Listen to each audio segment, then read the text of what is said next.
Another lesson we find is when Musa alayhi salam grows. وَلَمَّا بَلَغَ أَشُدَّهُ وَاسْتَوَى آتَيْنَاهُ حُكْمًا وَعِلْمًا وَكَذَلِكَ نَجْزِي الْمُحْسِنِينَ.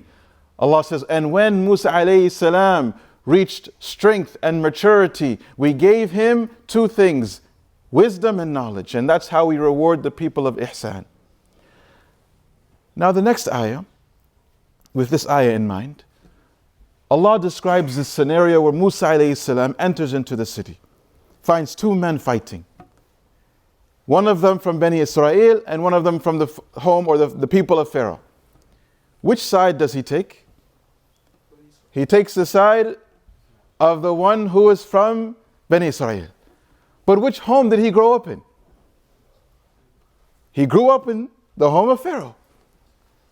Why did he disconnect from the people who took care of him?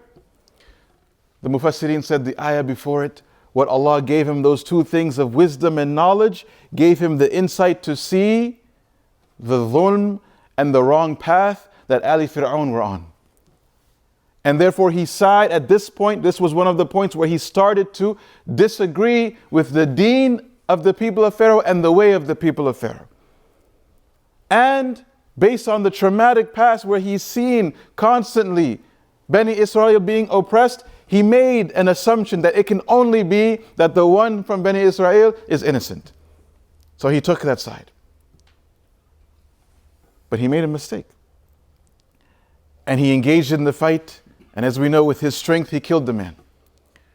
And he immediately recognized the mistake and said, هَذَا مِنْ عَمِلِ الشَّيْطَانِ. This is from the working, the inspiration of the devil.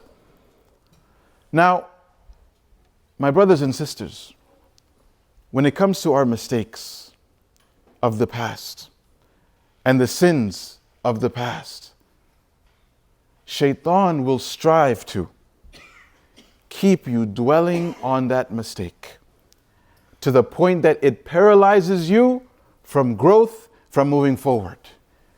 To continue to make you feel like you're inadequate, that you're not worthy of Allah's mercy, sometimes making you think that, I don't know, you're having doubts if Allah even forgave you, because you think what you did was too wrong or you did too many wrongs. And this becomes something that blocks you coming closer to Allah subhanahu wa ta'ala, or you going to the masjid, or you doing anything religious, because you feel like, I'm too dirty for that. I'm not that good of a person. My brothers and sisters, Musa alayhi salam killed a person.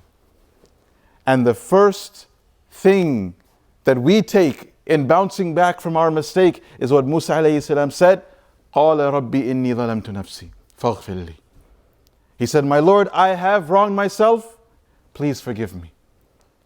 And what did Allah do right after that? فَغَفَرَ لَهُ. In the same ayah, the same line, and the usage of فَغَفَرَ لَهُ, which means it came right after he said فَاغْفِرْ لِي, right away, Allah forgave him. إِنَّهُ هُوَ غَفُورٌ رَحِيمٌ.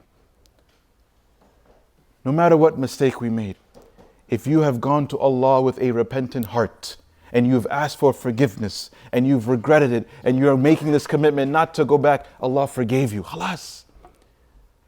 Of the beauty of Islam, that the forgiveness of Allah subhanahu wa ta'ala, all it takes is sincere coming to Allah, going to Allah. Nothing else. And therefore know that it's time for you to move forward. Don't dwell on it. And I'm mentioning this, you may think it's for some of you may think this is not an issue for you. Wallahi, this is a major problem.